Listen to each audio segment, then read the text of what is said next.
Welcome everyone to What the Fiction, and today we will be covering Tale of the Nine-Tailed, episodes 3 and 4.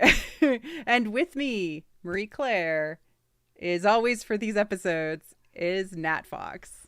Hi. Hi, I'm Nat. Ashes for Foxes on Twitter, host of Meta Machina podcast.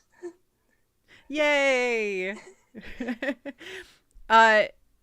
Tale of the Nine-Tailed, I don't know. We didn't really know what to expect. We were like, what shall we get with this show? It's a K-drama, so we might get all sorts of different things. And I gotta say, 3 and 4, holy hell. Blew me away. Solid entries, especially episode 4. Just absolutely,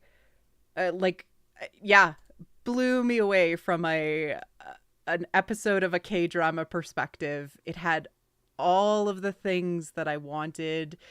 It really just showed that it knew what it was doing. But that's not to discount all of the fun that happened in 3. We actually ended up, after we both watched it separately, we actually ended up joining a stream on a friend's Discord. And wow, it was fun to watch it with you, Nat. It was really fun. Although we were arguing about Jeju Island, I was arguing with you and you were right. So it was just me being alone. No argument. It's okay. They did name drop it, but it wasn't, obviously it's not actually Jeju Island. But yeah. It was there was some confusion, but we watched the episodes together and kind of freaked out and enjoyed it. And I think that that's some of the fun, and I'm glad that Vicky has added the group watch feature, but there are ways to watch it with other people. We did it over Discord and that was completely amazing. So if you get an opportunity to do that, it's really fun. Yeah, I'm expecting to be able to do it next week because I anticipate that we'll just keep hyping it up, considering it really, you don't always know if these shows are going to hit a wall after the first few episodes or slow down pacing or up the pacing in this case. So it's kind of nice just to have people to experience with it because there is so much packed into these episodes. They deserve rewatch ultimately. Yes, absolutely. And in some ways, we're typically watching our first watch as soon as we kind of feel we're in that comfort zone of we'll catch everything. Yeah, it's like 95, 96, and suddenly it's okay, we'll watch it, and then like literally there's still like gaps of entire paragraphs of translation that are missing, and that's interesting because like normally when you're at that point it's like missing translations on songs, but there isn't actually a lot of songs with lyrics in this one. It's mostly just raw score. And my good friend Christy Crew, who's a composer in Hollywood, her and I are recording later on for something else, and so I'm going to get her to give me her feedback on especially the love theme, which is sort of the past theme, and then there's sort of the magical like intro theme, and we're going to talk about that. And then I think there's one other one that you wanted me to check out as well, so we're going to talk about what she's hearing in those. And some of the response I saw from Korean viewership, at least translated from the netizen sites, is that they're very impressed by the score. It came out very hardcore in episode 4, of course, and like it's a pretty well-known composer that's done work before, so we'll definitely provide some more information on them, especially after Christy has a chance to listen to it. Absolutely. So we're gonna flip to our fabulous Nat provided PowerPoint presentation, which it just helps us give us some context. And if you are listening on the podcast, you can always feel free to check out the YouTube video if you want to see what the slides say. But we're going to try to explain everything, so it's okay for you too.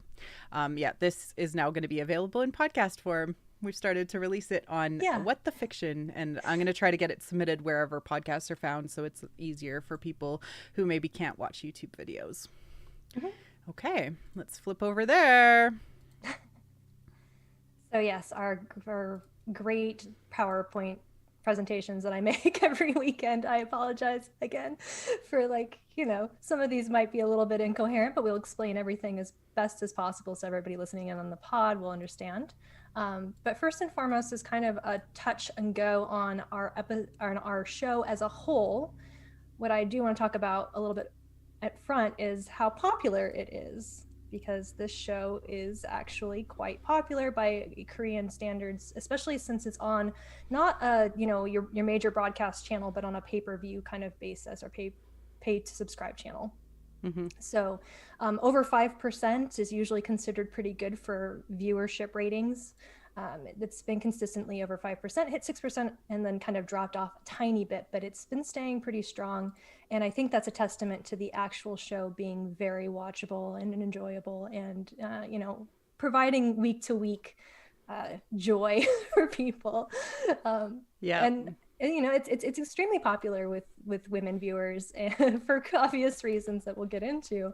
But it sits as a point within its own genre, where I think it's over time you'll see that it will be a very popular one, not maybe as the Goblin standard of popularity, but a watchable, lovable, rewatchable drama. I'm finding it very rewatchable. So same. Yeah, I'm very much enjoying finding new things in the drama, and how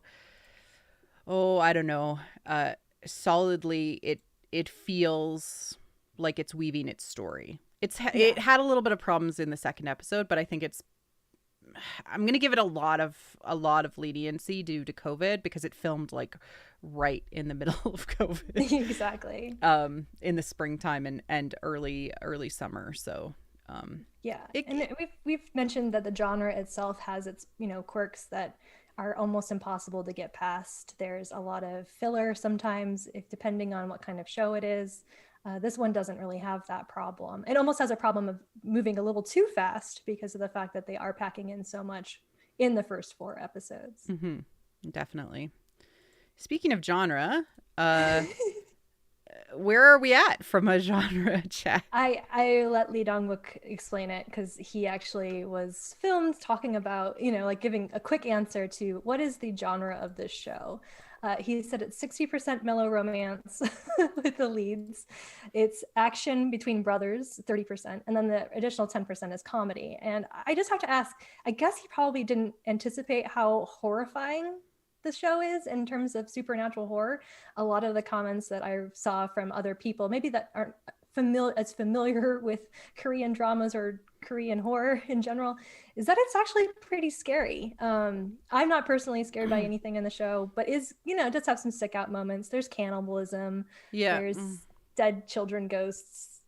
There's a lot of violence in the last a lot few of episodes. stabbing violence, slice of hands. Yeah.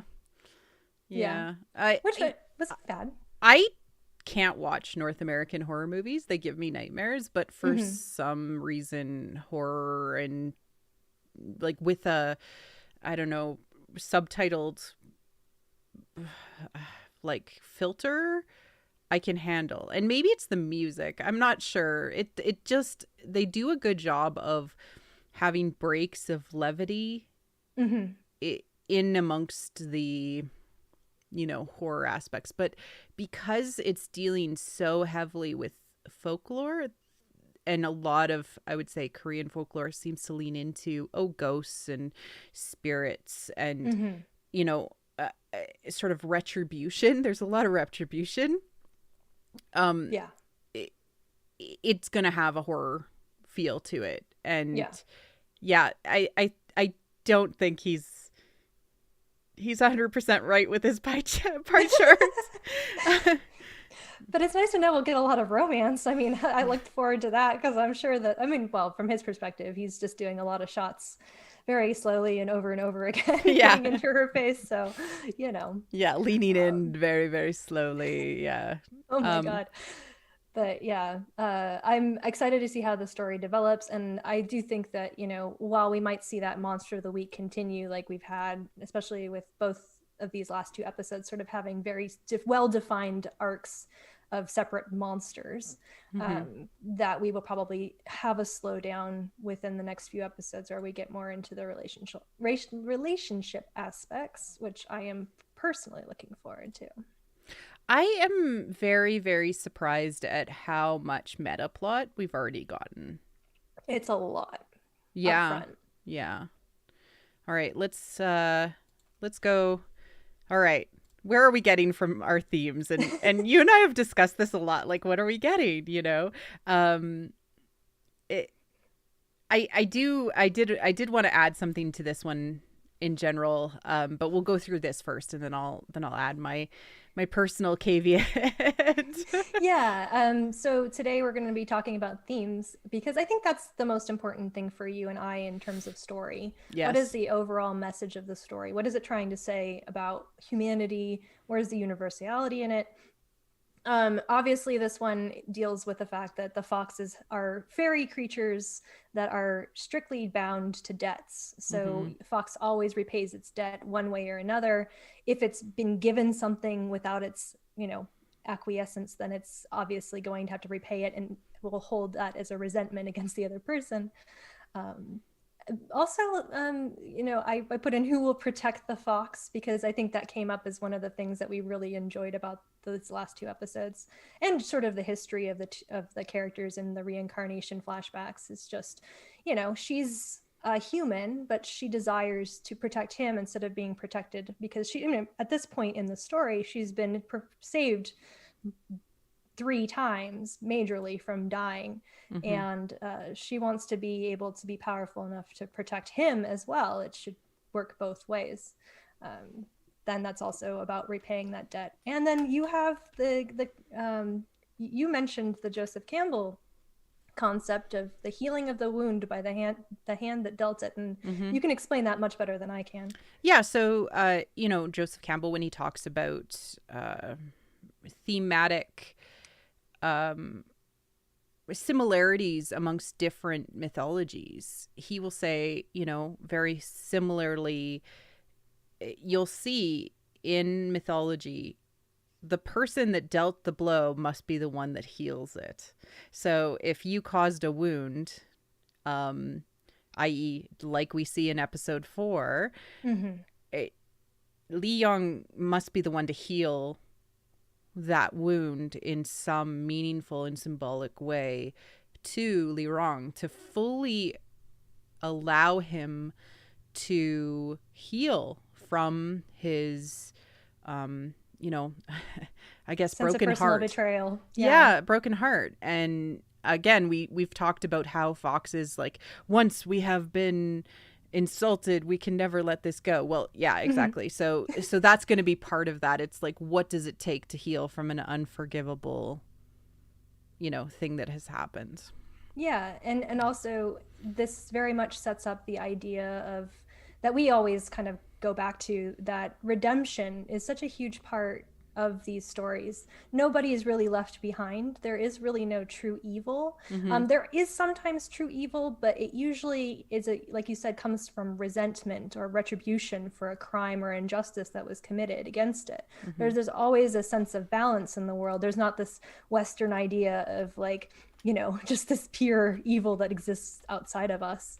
It is that we are, you know, capable of causing sins or harms against other people by negligence or by, you know, abandoning duties for like our own personal selfish gains. So Yeah, it's nice to see that. or running away because of love and not Uh-huh. protecting your little brother. Oh, your entire mountain Yeah, having it burnt down, yeah. including a puppy, which was so, yeah. It was a fox pup. It was so that this, yeah, we'll get into that, but I think we both have been very clear that we cried in episode 4, and I think it because it kind of just tapped into both you and I's appreciation for that, you know, sad, angsty, moody person that, you know, when they were a child, they were, you know, they were neglected or abandoned, and then they grew up to be wrong, but they're not, you know, there's still potential for them to see the error of their ways and try to redeem themselves for it. So Absolutely. And the one thing I did want to add, which is it leans into the Snail Bride's theme that I mentioned last episode because of, you know, the mythological element of the Snail's Bride. It's like finding the right, you know, way to go about things, right? yeah, Living together and like fighting for each other, but in the right way. You can't just sort of secretly give something to another person. It has to be a union, not just a one-sided thing that goes about things in the wrong way. And that's what we're kind of seeing is like with the episode 3 pieces to do with, you know, some of the maybe resentment. We'll talk about that a little bit in episode 3 when we get into that. But, you know, specifically the sort of happier endings of the Snail's Bride's myth, they end up having to go through trials together to finally, you know, be together. yeah, And be together on equal footing, right? yeah. The And trials have to be experienced by both, and if it's, you know, it's always, because it's always like you said about that mutual growth too, right? Why do we do trials? They're a way for us to, I mean, mythologically speaking, they're symbolic of our personal growth as adults and to from adolescence to adulthood, you know. Yeah, and it's about you know, specifically choosing that other person to become a dyad with. And no, I'm using it in the Joseph Campbell way. I know. I'm using it in the Joseph Campbell way, which is that you're choosing to be with that other person and you're choosing to sacrifice to the relationship. Exactly. Yeah. That's and romance. Find your path together, right? But right now it feels, especially with Leong and Jaya, it's incredibly off balance. He's this, are we officially saying hundreds of thousands years old? He really old former god / public servant to the afterlife. Yeah. You know, he's incredibly old and incredibly powerful, and yes. He's put his power into a place where it is very much at the boon of these deities of death that have him on a leash, so to speak. Mm-hmm. But he's able to utilize that power to protect her, and she's sort of with this ticking time bomb situation of she shall die, or, you know, and that doesn't, you know, in a mythic sense, she could be reincarnated, but he doesn't want this specific version of her to die. He already has started to develop these feelings for her, whether they not necessarily romantic, but protective of her, because he's, you know, recognized that she is this iteration of his first love. Mm-hmm. And so, you know, this is the power imbalance is there, but every monster romance has this. It's always up to the woman in order to, or not the woman, I should be so gender defined in that, up to the non-monster, non-deity party to prove themselves worthy of that ascendance or ascension to godhood. Because by, you know, creating the union with the deity, you are essentially becoming a god. I mean, this is like we see that in Psyche and Q. Yeah, I was just about to go there. Always Eros and Psyche. Eros and Psyche, yes. Which is like one of my absolute favorite myths, so I always go to it as my like touchstone, like this is the monster romance done right. And but also it is very thematically on point with falling in love with the new version of the person reincarnated, because from a love perspective, that's what you have to do when you are in a long-term relationship, is you have to fall in love with that person again and again and again to make the relationship work, right? They will be a new version of themselves when they, you know, experience something tragic, or they experience something good, or they get massive amounts of success. Like, they will be a new version of themselves. And so you have to fall in love with that person again.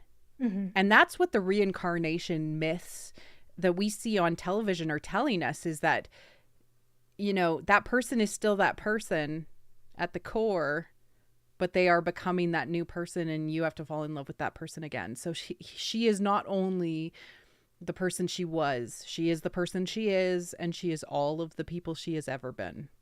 Yeah, she has changed essentially and fundamentally, you know. But looking back on their past reincarnation things too, what trials did they experience beyond her death that could have formed a lasting relationship between these two? You know, it's very idyllic and childlike. And now we're getting into this adulthood, you know, phase of his relationship with her. He has to respect her for her own power and her ability to do what she wants to do and how she wants to do it. And I think that's just kind of a fun part of the reincarnation thing, is always we've learned through these cycles of trauma and karma, we've become changed, but we've become changed in positive ways because we've gained wisdom and we've gained experience. Yeah. And know what the follies of our past were. I love this show so much. Yeah, I'm really glad that we've had so much to prove ourselves right, in terms of, like, you know, we don't allow ourselves to get deeply invested in things very often when they're just coming out, especially. It's more like, wait until it's over and let's see if it's going to be good. That's usually the drama watchers' credo, because of the fact that we've been burnt so many times.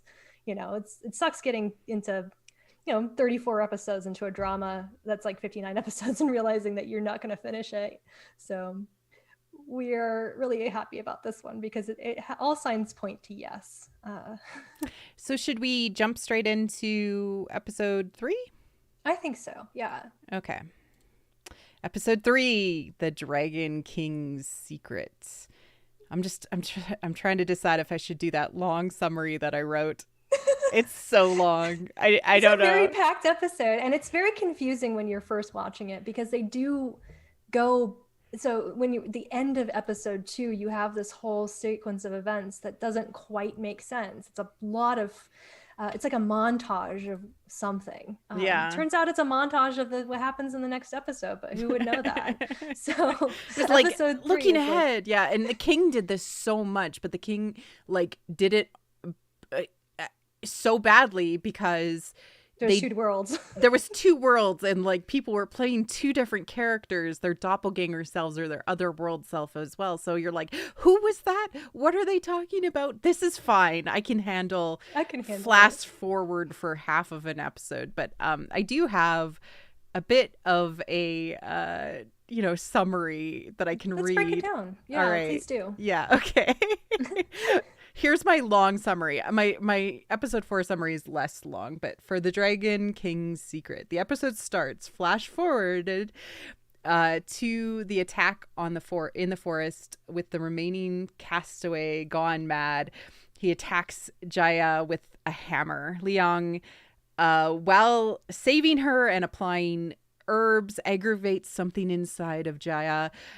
Scales or something appear on her shoulder, and she, possessed, grabs Liang by the throat and confronts him with past memories that are very specific to things that he remembers. We flash forward suddenly to 12 hours, or flashback 12 hours, where Liang and Jaya are investigating the murder of the fisherman, Pio-hee's dad. I think I'm saying that correctly. I apologize if I'm not. The two other fishermen / castaways are possessed by thirst and hunger, respectively, end up dying. Liang has a bad feeling about the island and tries to convince Jia to leave before she dies, which she inevitably refuses. Like, this is the theme of the show, where she refuses to treat her safety with any sort of respect. Meanwhile, Lirang meets the local shaman by a well, and they make evil plans together. Yeah, not shady at all. He also attempts to tempt Jia with a deal to help her find her parents, which she coolly refuses, which generally aggravates Lirang because he's used to getting his way with his deals. Back in Seoul, we see our baby foxes, Shinjo the vet and Yuri the Russian fox, have a very cute meet cute at the Snail Bride's restaurant, where she kisses him on the cheek and then robs him of his special necklace at gunpoint that allows him to speak to animals. I love them so much. So great. I did not see it coming because I didn't really think that the foxes would end up being shipped together, but they're going there. They're going there. Leads. We flash back to the forest 12 hours after the flashback. Jia returns to herself, left confused just as Lirang appears. We have a Twilight-esque fight that ensues between the Fox brothers, while Jaya runs to the apparent safety of a lone house in the middle of the woods. Jia meets the middle-aged woman owner of the house, who is also the shaman who met Lirang earlier, who has information about her parents when they visited the island before. Jia sits for tea with the woman, but only pretends to drink, but the shaman tricks Jia, making her pass out with poisoned incense. Lirang had only been using the fight as a distraction. As soon as enough time has passed, he revealed he was only stalling for the shaman. Mm-hmm. Li Yong runs off, attempts to save Jia at the well, where a circle of evening primrose from graves nearby has been used to protect the sacrificial ritual. Jia awakens to the shaman's monologue, requesting her to join her because she is a special child, but is overcome by the need to sacrifice Jia. And during the struggle, Jia's hand is cut, and she ends up dangling, almost falling to her doom. Liang appears with the help of the forest, but is unable to pass the evening primrose until he unleashes his 9 tails. And you freaked out at that scene, which we got to watch together, which was amazing. Taps into the power of the mountain god that he has, and calls the rain. Yeah, and he walks through the circle that was protecting the ritual, kills the shaman with a godlike lightning strike out, divine lightning, just in the like show bam. Rescues Jia, binds her wound with a handkerchief. Bridal carries her back to the house at night. They're drinking shojo together, having like a very it's romantic moment. Is. And in the morning, the entire village, except for the owner of the house, has vanished, who we find out had made a deal with Leirong, due to the dark ritual involving the ocean, the well, the entire village, and a man carrying a baby bundle covered in wards. And shamanic talismans. Yeah. There's a lot to unpack there, so I'm glad you did that overview. Thank you, because I'm sure people listening to this do not remember the episode details, but that is a lot for an episode, and that isn't even covering like the little minuscule details of like I just think that the best parts of this show are when the characters interact and like one-on-one doing their little gestures, whether it's Leirong like leaning into Jia when he's offering her his devil's bargain, or like just brought up in the chat was like the fox smirk wink that everybody's been gift setting and putting photos grabs of on Twitter of when he protects her from. I love that moment so much. That's the Twilight moment, right? Yeah, that whole fight, like I've watched that fight like 4 times. There's a video of that clip from Vicky, and I love it so much because I love Twilight like unabashedly, and this fight just leans into I'm protecting my girl, you're an asshole, like it's just so good. He's showing off, but he's also he's tapping into that second episode thing where he's like, you're useless. I'm here to take care of you. So I just love that so much. Absolutely. Is there anything that really stood out for you as like really, your favorite moments? That's a really good question, because there is a lot in here. And obviously we talked about the Yuri and Shinju like meet cute, because I was really stoked about that. I'm a big Yuri fan, especially because I was like, last week I was like, she's a Russian fox. Well, we got confirmation. She's smuggled in. And I think that's great that we have a setup for a secondary relationship that has a lot of, that's got a lot of nuance to it, because these are the two servants for these two gods. And they haven't really had like that much time together, but they've developed over these 2 episodes a lot of like for like what, having like a total of 3 minutes of time. Exactly. Like we're like, we ship them. Yes, we do. Yes. Yeah, we're gonna go. We're on board. Because I was originally like Yuri and Leirong. I was so ready for it because of their initial photo shoots. But you know what? No, he's kind of like a dad now. Yeah, a little bit. Unfortunately, I do like. I thought, like, considering how little time was actually played out for it, the whole cannibalism on the raft thing was actually pretty cool. I don't know if it was fully developed in a sense that I got any kind of closure out of it. Obviously, this island is just bad. Yeah. And there's other things at work here that are bigger than that specific scenario. And I don't know how they tie together. If they ever will, they probably won't, considering that got neatly wrapped up by death. But, it's just leading into the themes. They're like, okay, we're going to an island, we have this specific scenario, how do we have to grab into it to get these characters here to deal with the bigger story? Well, as a monster of the week kind of situation, it's not bad. And the Dragon King mythology is so embedded within Korean mythology as just like very well known, very understood, that it's like, taking that and subverting it into the imugi, right? Yeah. is pretty cool. And we'll talk about that later.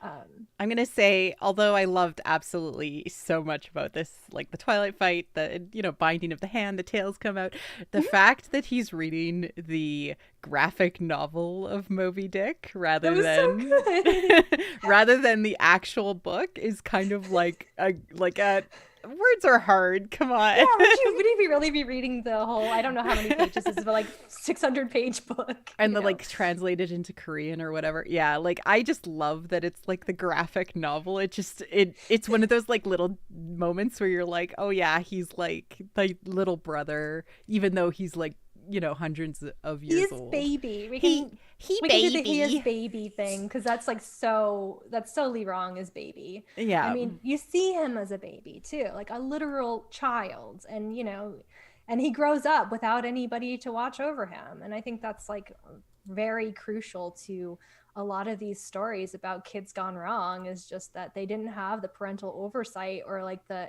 affection that they needed in order to develop into healthy adults. So it's time for them to, and he's constantly told that by his brother, and we'll see that more in episode 4. But Yeah, you just get, he's just playing a child, and Leave Boom is like, oh my god, I know what I'm doing here. Like, yeah. yeah. So All right, into the mythology, which is like I love how much we get out of this show. Like there's so much. Like you and I are literally spending like 2 days trying to find all of the yes. different aspects of this Yeah. before we stream. Like we're like just like digging into it like crazy because it just, I don't know, it does so much. It lights up our brains in the best way. It's really what we're here for. I think, even as like what we said, not like outsiders, but as people that are sort of having this objective, non-cultural view of it, we still love studying mythology and religions of the world, because not necessarily trying to universally apply our Western ideas of them, but appreciating the influence that they have on storytelling within the cultures that they are being told from. And so, and I think a lot of this too is that there is sort of this not like watered down, but simple to understand, almost cartoonish level of like, okay, I recognize that reference, because they do understand that they have an international audience, or at least an audience in East Asia that has similar myths but not the exact same ones. So it's really fun to be able to go and research these and to learn more about Korean culture, especially Korean shamanism, because this is so baked into the show itself. So yeah, do we want to go over everything specifically? Well, I do think it's important to talk about the Dragon King because he's Yes. referenced, what is the Dragon King's secret? And throughout the episode, we see the pictures of the Dragon King, these sort of images of him. And in it, he is missing hands. No hands. And, that secret means, to the extent, the line below, he's probably in a Moogie pretending to be the Dragon King. That's what we're getting, at least from the show. But I did want to talk briefly about the Dragon King, who is the god of waters. And so he is worshipped by fishermen, by people who are on islands for good weather. There's a lot of festivals to do with the Dragon King. There's master dragons of each of the major seas and major rivers. They basically just protect water. It's very common, for anybody that's very newbie to the concept of dragons in East Asian cultures, is that they are associated with water in the East. They are always generally good-natured and protective spirits. And the Dragon King is one of the major deities in Korean mythology, specifically around, there's mythologies around one of some of their imperial royal lines coming from the Dragon King himself, protecting the land, that kind of thing. So it's very common to see this imagery. It's not necessarily something that would be, foreign to anybody. It's the lack of the feats. And, this is actually something that's prevalent throughout the mythology, is that there are different levels of dragons, right? Mm-hmm. The highest level of dragon in Chinese mythology is the winged dragon. And you don't see that very often. They're like super powerful. You see it in Love and Destiny. The main guy is a winged dragon. So you can tell he's just like super powerful. But, these levels of dragons in Korean mythology, there's, these they're basically water serpents, not water dragons, right? Because dragons have feet. Mm-hmm. Serpents don't. They're aspirational dragons. And so either they never made it to becoming dragons because they didn't find that specific, what is the name of the Dragon Ball? Oh, goodness. Yo Ra? Yeah. Yeah. It's it's a kind of like orb, or like some people would describe it as a falling star, but a celestial object that transforms these Imugi into a higher form of dragon. Yeah. Basically that spiritual ascension that we've talked about. It's But I there's get the impression it's kind of like the fox speed, but for dragons. yeah. It's like full of power and knowledge, and you're ready to ascend because you have that much, Yeah, and it is experience. essentially a Dragon Ball, Yeah. if you're Yeah. wondering. And when you see dragons pictured and they're holding a ball in their hand, they can actually hold it only, I think it's in their left hand. Mhm. And it means that they are a celestial dragon. Yes. Yeah, and That's literally the meaning of it. yeah, and there is also, the Imugi also is can be a corrupted dragon, right? A dragon that went wrong, because they're very, very not very often you're going to see evil dragons in mythology at all. Like, it's very uncommon because of how much status they have, right? They're associated as the highest of mythological beings. They're supposed to be pure. So having a corrupted dragon, in this sense, they've leaned into that within this specific show as the mythology, that the Imugi is a corrupted spirit or soul, that it, maybe has a lot of resentment or something happened to it to cause it to interfere with nature. And do we want to talk about we did find this other mythological concept out there, but we're unsure. Okay. We're unsure. Well, we're unsure if it's, sort of modern storytellers' take that has been kind of assumed into the mythology, because we can't find, again, translations, etc., trying to find the mythological meaning behind things through translations is kind of hard, but we can explain where we found it, which is we got really excited. Let's just be clear. We yes. got really excited because there was this really great description of, if you search Imugi, and we really should have searched just the Hangul version of it just to get the actual one, but yeah, you do see something pop up online in English translation that there is a legend about a girl who is revealed as an Imugi because at their 17th birthday she gets a dragon mark on her shoulder. So we were like, oh my god, yeah, dragon mark, scales, etc. You'll see this on the Wikipedia page too. Turns out this is just a description from the 2009 movie D-War, or Dragon War, which is a Korean film that was it's basically two Imugi fighting over a celestial orb in order to ascend and become dragon. But it does involve this myth. And it's funny because that's sort of, we've talked about like the mimetic crosstalk of folklore, like, is this something that came from that? Or, are we just getting signals crossed here? Or was it something that's part of the legend but not brought up very much? If you go to like the Korean folklore site, which has translated versions of kind of all the major, it's where I got the Snail Bride legend, which was really, really great. They talk about specific Imugis, but they don't talk about Imugis in general. So maybe it's not that there's very many shared traits amongst them. They're kind of individual legends, and they're kind of taken from all over the place, and they're less common than, say, dragon legends, etc. So we don't know if this is what is being indicated when we see Jia's shoulder apparently get a sort of scale type appearance. Yes. And then we learn later that apparently the skin was on her when she died.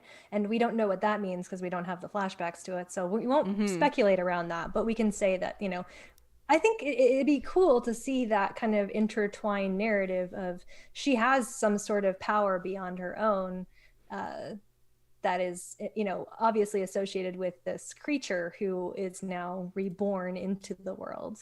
Yeah. So. And, the Dragon King had a daughter, there could be stuff that they're pulling in from places, but we don't know enough yet. And so we're just saying, that's interesting. That's neat. I think that's neat. Maybe it means something. Maybe it doesn't. It definitely seems like the Imugi was involved in her death, and we find that out in the second episode. So, or in episode 4. So we'll talk more about that later on. But I I do think that this is going to be the meta plot, something about the Yamugi, and she is special. We hear that over and over and over again. And her parents In being drawn to the island through dreams. Yeah, It's very relevant. Um, there's a nice Venn diagram of all of these things. We just don't know how they're going to play it out and connect it all yet. We can speculate and say, yeah, she's totally a lesser dragon that's going to appear and then she's going to be an immortal too. But we don't want to go that far because, no, you know, no, we're I not thought she was speculating. related to Li Rong for a moment. I don't think that's true anymore. Yeah. Other stuff, foxes love fruit. We got a good play of that at That was the just end. like a silly thing because I just had a little moment. I love the fact that universally foxes love fruit. You know, that's why we've got them eating peaches and stealing things, eating grapes. I don't know. It's cute. We had So the Festival of Souls referenced. yeah, I think that's important to bring up because it Mhm. is such a universal concept in a lot of different. I mean, every single It's the major seventh Asian, lunar month is the Festival of yeah, the Souls takes place. 15th day. Yeah. And it has different significances throughout different cultures, right? It's Obon in Japan, in Chinese. You probably notice this in Chinese dramas. They always have the Festival of Souls because it's all the lanterns. Like, I mean, that's also Shishi, like the 777 festival, but like they do have like a lot of. But in Korea specifically, the Festival of Souls is the day when the dead come to visit you. So it's Halloween. Yep. It's It happens in the middle of summer. That's yeah, important. it happens in the middle of summer. It's actually, and of course, associated with harvest. Yeah. So it's an agricultural tradition as well. I put a picture here in the slideshow of the most prevalent of the festivals, which has a maypole associated with it. So they do a maypole festival. All of those shamanic ties and colors and flags. If you have ever watched Scarlet Heart Rio, Moon Lovers, the fight that the brothers do ritualistically with the ghosts' masks in the beginning of the show is the tradition that they have in this festival as well. It's like you have to fight the spirits that have come to visit in order to like get them to return home, so they don't spend all the time with you. There's a lot of other things involved there which we can't really get into, but I just love that that they figured that out. She had to write down the dates and be like, oh yeah, it's the lunar calendar. Yeah, and she's working with her production assistant back in Seoul, and he's like, oh, these are the dates. And he's at the library. He's library. Yeah. Take a drink / fill in that bingo square of going to the library. Always, yeah. Next is the Foxfire or Willow of the Wisps. Wisps. Didn't you love this moment in the draw? I mean, I loved it. I loved that he healed the tree, and that directly led to him being like, "Oh yes, I am the god of the forest." And it's like he is remembering who he is too. Yes, but it's like through the love he has for her. Oh. Yeah. We talked about it last episode, but he is a mountain god. It's a Samshin. And they are very, very important in mythologically speaking. They're associated with individual mountains. He was associated with an entire mountain range, so I'm assuming he's very powerful in that sense. But yeah, he hasn't really been in touch with nature, and she even calls him out on being more techie. Like he's grown with the age and kind of abandoned his original post as a nature god. And so for him to reconnect to nature, his discovery that he can still call the Foxfire is really great. Yeah. And that, there's a communication he has with nature is still there, which is awesome. The evening primrose, which is what the shaman does to protect the sacrificial ritual, the circle around the well, basically. I just thought that was neat. I didn't have anything that I found on that particularly, but the flowers that grow on graves, significantly. Those are significant. And we didn't really go into it too much, but the witch house feel of the house in the middle of the woods, Hansel and Gretel. Yeah, exactly. Or Baba Yaga. Yeah. Yeah, like there was a lot of that feel to it. So, Korean dramas will also be influenced by Western mythology and folklore and things like that. So it's kind of, it had a universality to it, which I Mm-hmm. felt was really awesome. Um, and then the sacred lightning, which proved again he was a god. He's a pretty powerful god. I mean, for people who are not familiar with sacred lightning in terms of mythological basis, if you haven't watched a sea drama, especially, you might not be familiar with it, but it is so prevalent. And it's usually the gods are have this at their disposal, or they are punished by it. It's basically, you know, the highest mark of heaven is this, or the highest punishment of heaven is sacred lightning or celestial lightning. Yep. Yeah. Okay. So overall, this episode, how did it work for you? Not as well as episode 4, but I really appreciated it and I thought it was good. It was an info dump. Yeah, I there's so guess much. yeah. Glad they rewound it, because otherwise people jumping in would be confused. And I think that they're doing from a sort of like, just from a metatextual standpoint, they really, you know, they have to have those first 2 episodes really grab people. Mm-hmm. And then we can get into the story. But Yeah. they also just kind of got into the story in a way where they made sure that you know that you're not just going to have this monster of the week episodic, I'm a PD, he's a supernatural being kind of thing, where no, we're going to get into the main story and it's connected to the main characters in a very essential way.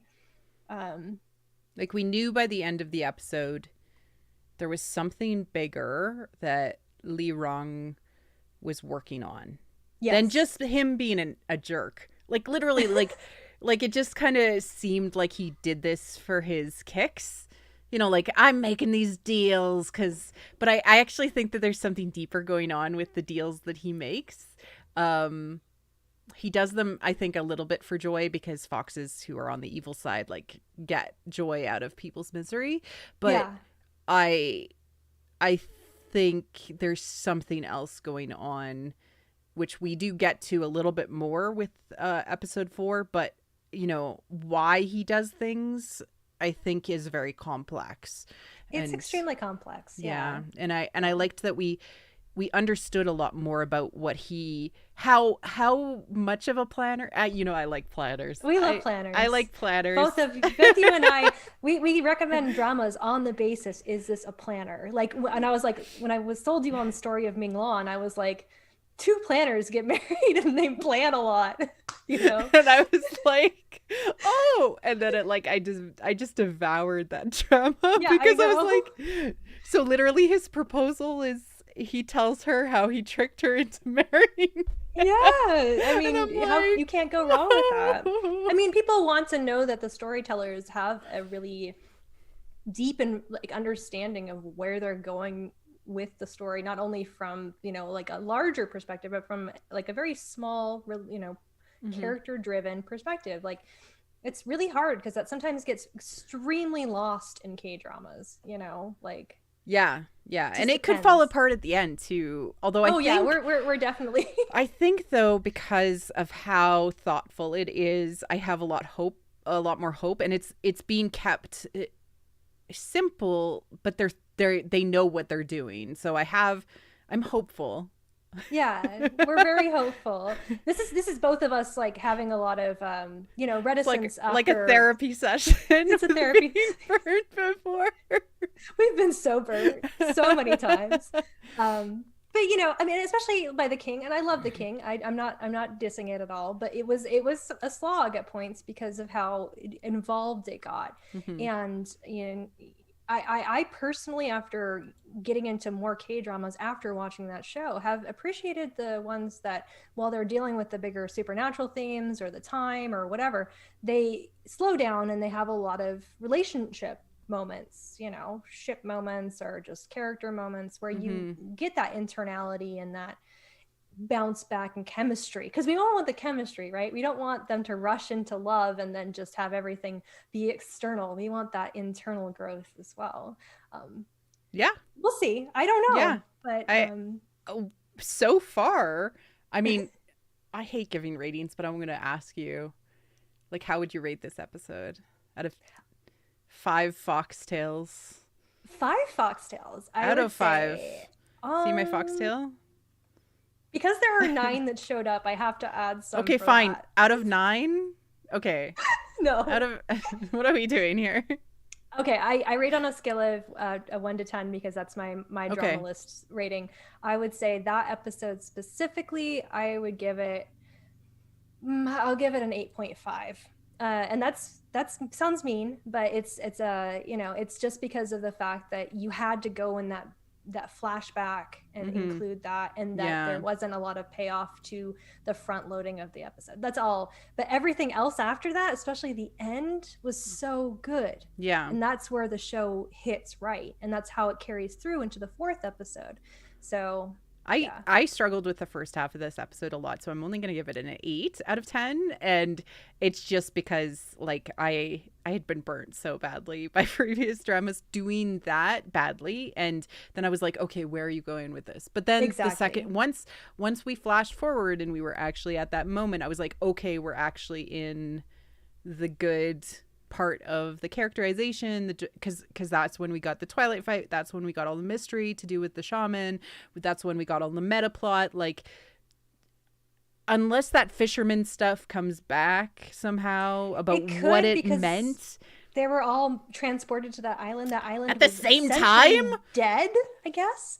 That's like, I know, all it's this cool. Information is cool, but until we see payoff, we're not going to, we're going to be very, very guarded about it, because we know that a lot of times threads are dropped, and they're just dropped out of the blue. And I'm okay with giving up the fisherman. Yeah, bye. I don't care anymore. But it just, the first half of the episode was just not as solid for me. But all the props in the world, if I could separate them, I'd be like 9.5 and like 7.5. It's just gonna, it just, we'll take the average in the middle here. Yeah, somewhere in the middle. But like, let's get on to the best episode of a K-drama that I've seen in a really, really long time. Oh yeah, we're getting to episode 4. This is the happiest moment of my entire watching experience. So and, hopefully for everybody else too.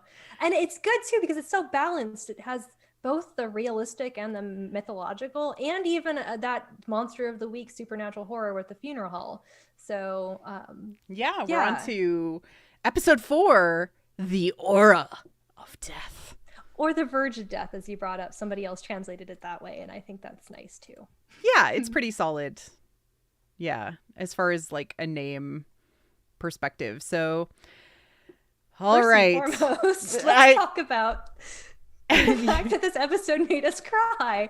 I'm going to keep a cry count because I really think that it's important, because we don't, like, we cry pretty easily at some things, I think. I cry a lot at like things involving family, parents, really emotional episodes. I didn't really get that in episode 2 with his flashbacks to her death, even though he was crying. But this one, the showdown between the brothers, oh my God, was just so, for a short period of time. Even if they just had that moment and they never I don't cry. Anything. I'm just going to tell you, I'm dead inside, and this made me cry. Because now Lee Rong is baby Ben Solo to me. Yeah. Like, literally the TLJ comparison, I made it, and people were like, oh, wow, yeah. Because it's so true. And I put in that picture of his face because his acting is so good. I can't look at him. It's so hard. He's little, he's young, like he's like, Hyung is like older brother, respectively. Yeah. So sometimes you'll he call, hasn't seen him since he was a baby. He thought he was dead. And he comes and he's like so happy to see him. And he's like, I'm getting revenge for us. And he's like, what has happened? Because you left and you abandoned the mountain, and then these people, these bad people came and killed the foxes, and they killed innocents too. I'm killing them too. Oh, yeah. Oh, and I love his hair. Kind of looks like a foxtail. Like Kim Bom, like acted the hell out of this scene. Like, they probably had a very tight way that they needed to do this scene, and they both just acted the hell out of it. Ate it up. I mean, both of them are very skilled and have a lot of experience in both drama and film. But they brought their A game to this show, and it's so apparent, and I'm so happy to see them interact. And I think that that's going to be the driving thing. And I told you when this aired, I was like, this is just like, I'm getting Scarlet Heart, you know, like brothers against brothers. Like the betrayal between brothers is such a amazing relationship dynamic to bring out. And God, I can't even articulate it because it was so good. And I just love how this scene is juxtaposed between them on like the rooftop. I mean, I know it's kind of silly. How did they end up on a rooftop? Because we don't really see that. They just go straight from eating ice cream. But you know, it's a beautiful shot for them to take promotional videos. So, but you know, like they're foxes. They jumped up there. I just they jumped up. They're like, we can't be around the mortals if we're gonna try to kill each other. We got to be elsewhere. So let's go to this rooftop, have our memory flashback, and we're gonna get into kind of what happened in the episode in more detail. But you're right. We need to spend a moment because this scene and like the scene on the rooftop and kind of all of that together took this show like into a next level for me personally. Exactly. It took it to a next level. And now I'm like, oh, we're going here. And it broke me in a little bit because I'm like, you better save my boy. I tweeted out like, bring him home from Les Miserables. Like, I was like, bring him home. Let him live. Did nothing wrong. Like, let him live, please. Have redemption. Let this poor baby fox live. If he dies, I'm coming for somebody. Like if you're looking at the picture of his little broken who hurt our baby, like he looks like Kylo Ren because of the blood drip down his face over his wobbly lip. Little, like, my God. And somebody just brought up in chat, and it's really important to bring up the fact that obviously Leon was not going to kill him, and he let him live. He had to act out the part of killing him per his new orders, as he obviously had just taken the deal in hell to be free in order and to serve as a punisher on behalf of them. And his first target is his little brother. Yep. How horrifying and awful is that? And that scene has so much like emotion with it, just within that. But you know, like he obviously let his brother die, and he never wanted not die, live. And never wanted his brother to die ever. And his brother, you know, is operating under the assumption that he had tried to kill him and hasn't woken up to the fact that he wasn't. And I think he's been subtly trying to tell him, but you know, it's just really not sinking in. But you know, also we have Afterlife Administration Office that can see everything, so it's not like he can probably say that. He has to probably hide it too. So there's a lot of that hurt. There's the massive betrayal that Lirang feels, and so like that's where I get a lot of the TLJ vibes, like with Luke and him with Ben Solo, etc. But now he is, in a way, and we find out at the end of the episode or midway through the episode that he is bound into service to the mortal who has figured out how to live longer, owing him his life. Yeah. And so did our baby do anything wrong? I mean, he murdered a village, but they also murdered him. You know, it was a time period where a lot of people died. I've watched some historical K-dramas, and it just seems like everybody's dying or being beaten. So, you know what? I'm going to give him the grace of, I don't care. He did nothing wrong. We're just going to call it that. I mean, seriously. So yeah, no, he does need to suffer some form of punishment, but you know, in terms of the narrative weight of his crimes, I guess, you know, yeah, no, he did nothing wrong. He's a baby. He baby. Ooh. All right. All Let's right. get into the rest of this episode. Yeah. Let's not just villain stand like we normally do. So, upon realizing that the village is empty, Leong and Jai discover the reversed Dragon King trail. Yeah, that was a kind of a cool moment, is that they understand that the Gia points out that like the bamboo attracts spirits, and that Mm-hmm. it's on the wrong side of the island, because typically those are built in the northeast, which is of course east is associated with the dragon god. Mm-hmm. Southwest is a completely different Yep. on the Bagua map. So yeah. And it is corrupted. We put together the pieces that at the time of 240, all the clocks stopped, all the people disappeared, the baby's cry was heard, and then they decide to leave the island.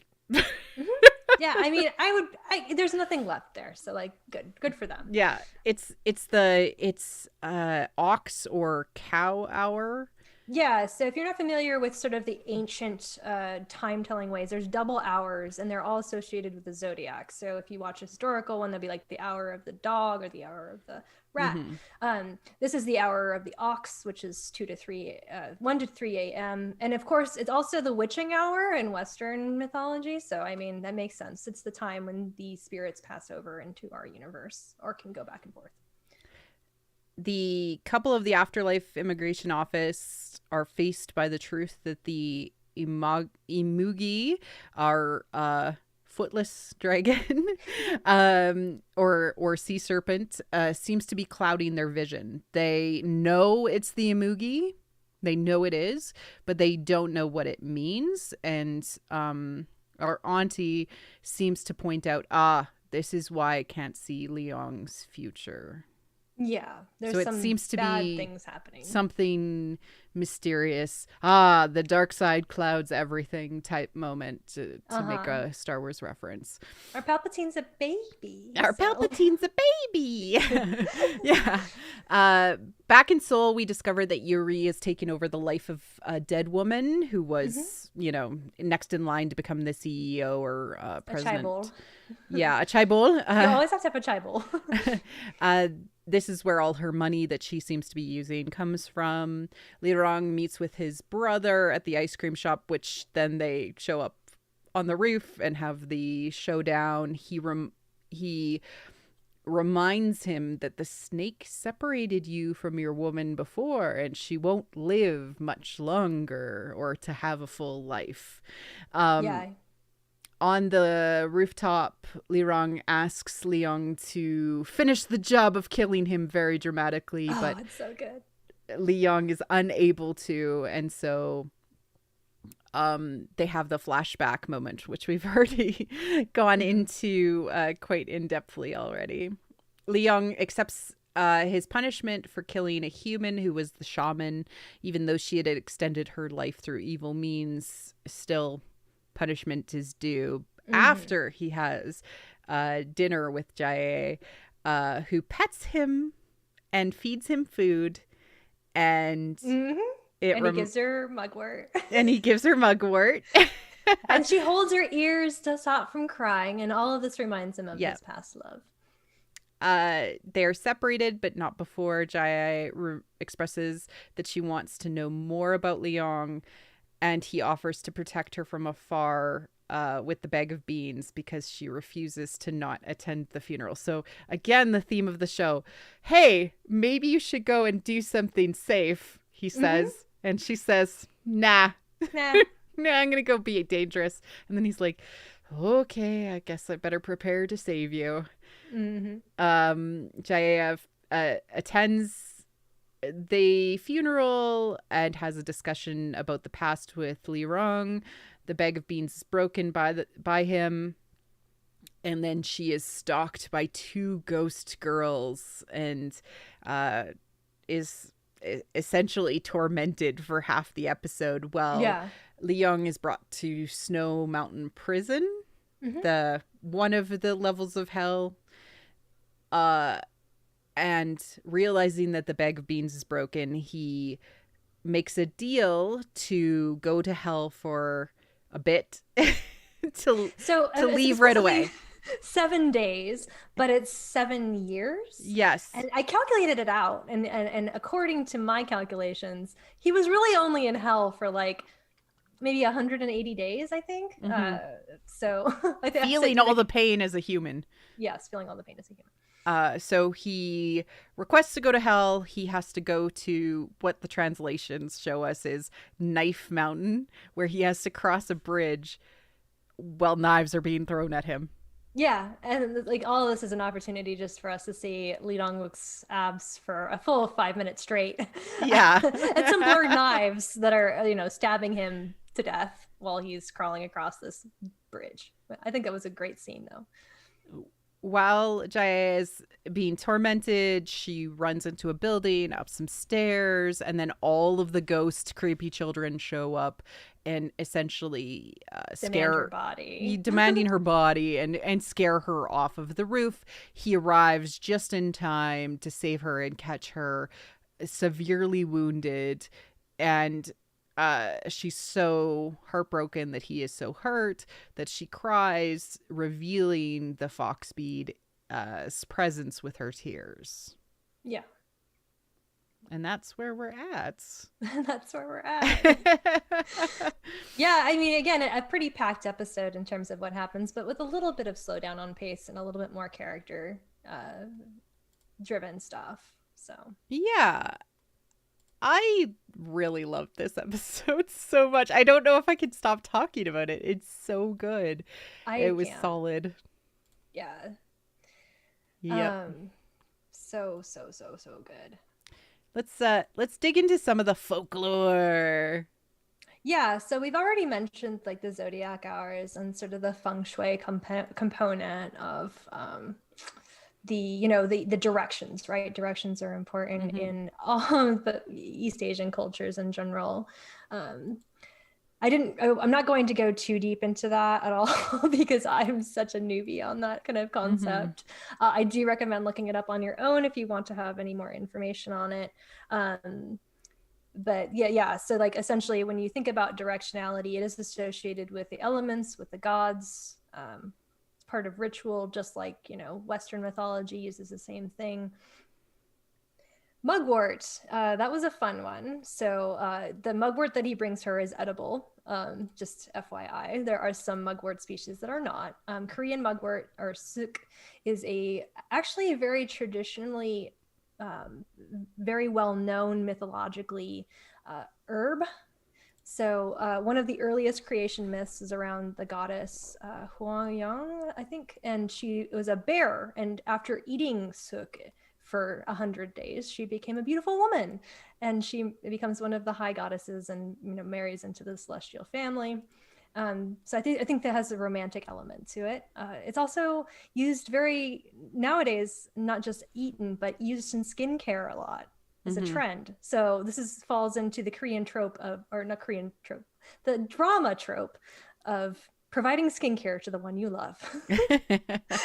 If you don't believe me, I can give you multiple examples of dramas even historical dramas where but usually it's under the guise of product placement. Come on. It is usually. So this is like an anti-product placement. It's the original product placement. Well, this is the return to naturalism that we're talking about. Exactly. Put this on your face, girl. Rub it on your face. I love it.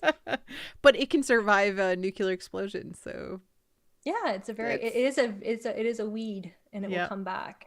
And I do like that imagery of, I think we like originally, like even Meteor Garden, we talked about like, oh, you're a weed. You can't be, you can't be rooted out. You'll just come back. So and sort of the value of different types of life is but in there, right? Like he refers to the past version of her as a lotus, which is a very like special type of flower from a mythological perspective, of course, but reborn. Reincarnation. And she's like, I'm a weed. I like that. Yeah. I think that it's neat that she kind of understands her value in the mythological sense. but she owns it, and that's important. I think Yeah. that's a pretty common thing with a lot of these heroines that are human as opposed to deities. They're like, I know that I am not that special, but I am special in my own way. I've got my good qualities. But is she just a human? I don't know. The red bean talisman. Yeah, I don't know much about that. I tried looking it up, and it Yeah, was I just not couldn't find happening. anything. So, Must be pretty old then. yeah, it must be like, um, I wonder if it's just like similar to how, going to the supermarket shakes off ghosts, because then it's like, they're very confused about who they should follow. I Uh, think that's good. Yeah. Did yeah. you say like they pick up some gum or something like that? Which is that was an interesting thing because it's gum is usually like actually in like specifically around some of the superstitions that I was able to look up. There is stuff around the texture of food, like Mm-hmm. stuff that is sticky will make stuff stick to you. Stuff that will stuff that's slippery like seaweed. You don't want to eat it before you take a test because all the stuff that you just glommed onto will leave your mind, like slip out of it. Yeah. So there's just it's a very nuanced thing because you're dealing with the old superstitions versus the new superstitions. Yeah. I did want to talk a little bit about traditional Korean burial and for people that are just sort of getting into K-dramas and probably don't understand a little bit more of the context for the funeral hall per se, right? Yeah. Okay, so for one thing, in terms of our modern take on burial in Korea, they're running out of space, like a lot of places are. And so, people are doing cremation more. You'll often see that there aren't traditional cemeteries, but in dramas, you'll have the funeral, kind of like the Christian hall, or like you'll see like a room full of like little shrines, right, to people with their pictures and their ashes, or that's where they're stored, and people go to visit there instead of going to like a cemetery or a graveyard. In addition to that, because the healthcare system in Korea is pretty well established, hospitals make money off of offering funeral services within the hospital, or they have separate funeral halls where you can pay, and you have a 3-day service where people will come and visit and are fed and drink and get to pay their respects and offer monetary respects as well. So that funeral that she went to had been taking place over 3 days, and so she finally got back from her island vacation and gets to visit. But that's why they have all these like individual halls where people are doing separate mourning, and what they have security cameras watching over where you can see ghosts apparently. Yeah. So like the makeup of mourning and the way that it's dealt with in Korean culture is very nuanced from a historic perspective and also from what we're dealing with now. And although it doesn't have a lot of time in the show, I just wanted to throw that out there for people listening or who are watching for the first time, because it's kind of one of those fascinating parts of dramas that comes up quite a bit. So, and I would say like in North America, maybe funerals are not as, they are important, obviously, and depending on your particular type of faith, but this is related to filial piety, and Confucianism, what you owe to your family.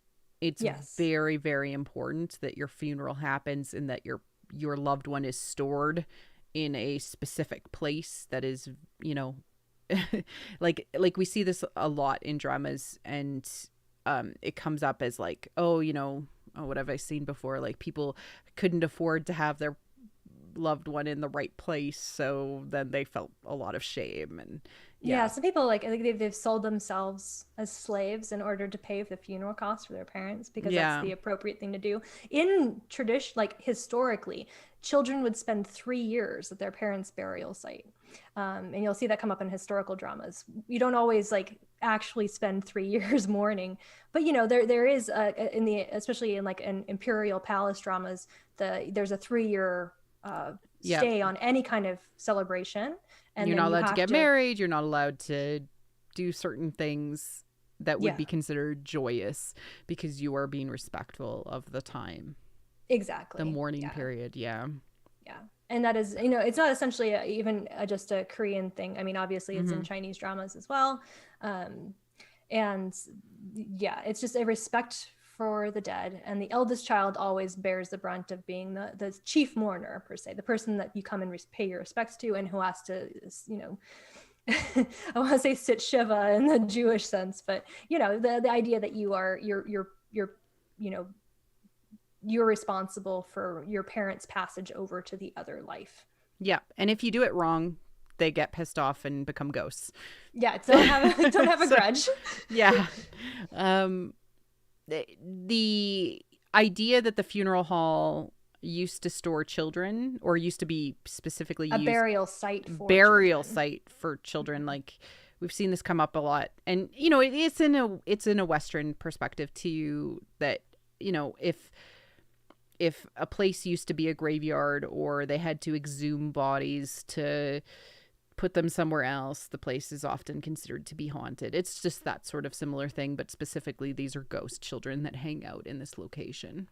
Yeah, and the food at the funerals is considered the food for the dead as well. And I think that, you know, it comes up in Oh My Ghost, where you'll always have spirits going to funerals in order to eat, because it is, you know, not only is the offering at the altar for them, but the food being served for the guests is part of their their small enjoyment in their afterlife. Exactly. Do you want to talk about hell? Yeah, let's talk about hell. I mean, we're all in it. We've talked a little bit about the king of hell, Yomra. Yeah, and how, you know, it you will find Western parallels to like Hades as an example, right? There is a king of hell. He is responsible for basically the punishment met out for people who have died. There's different levels of hell. Yep. Very similar as well. Yeah, it's all, you know, 10, very steeped, not 9. Yeah, steeped like in Buddhist culture as well. Yeah. You know, the general understanding is that hell is not like, you know, it is eternal in some senses, but it's not necessarily something that you can't escape from. I think most mythology is about escaping hell. You know, it's not like, and I think that's kind of the neat part of like that similarity to Western mythology, right? Yeah, you can get out of hell if like you have the right spiritual deities, or like right karmic cycle or whatever, you know, breaking that eternal suffering and damnation. No, the whole point is that you break free, because that's the wheel of karma, right? You are supposed to be reborn. To not be reborn is the ultimate punishment. Yep. So, yeah, I found a really great picture that I put on the slideshow of a drawing historically of hell, with the, you know, shirtless people with the the very baggy pants, and you know, they perfectly capture that in Lee Dong-wook's costume for this. He is shirtless section. And he is wearing baggy pants. The woman in hell, correct me if I'm wrong, she is not the same woman as the woman in the administration. She's played by the same actress, so I'm not 100% sure who she is just yet. She is the one who she's the one who brought the girlfriend she's across like the river. Charon across Samdachan. I think it might be the same character, but you didn't want to like assume or anything. Maybe twin sister or something. I don't know. She's considered to be granny rather than auntie. Yeah, granny. So she's much older. I actually think she might be the king of hell's mom. Sister. She's their sister. It was just explicitly called out by They're her both husband. Sisters? No, the one in hell. The one with the gray hair. Okay. So that's mom? Well, I think she's mom because she's considered granny to Lee Young, who I just thought it was like a term instead of auntie, like granny. I guess you're right. I think she's a generation older. That's all I'm saying. Okay. But again, white people trying to interpret through subtitles. I know it can be quite sad. So I appreciate everybody listening in and understanding that the cultural barriers are there. Shrug. I hope we find out. We'll do some more research, but I do think that she is older than Auntie. Yeah. I like the time reversal of the fact that it's 7 years, 7 days. So it's sort of like, you know, like there's, right? Is it 7 years? Yes.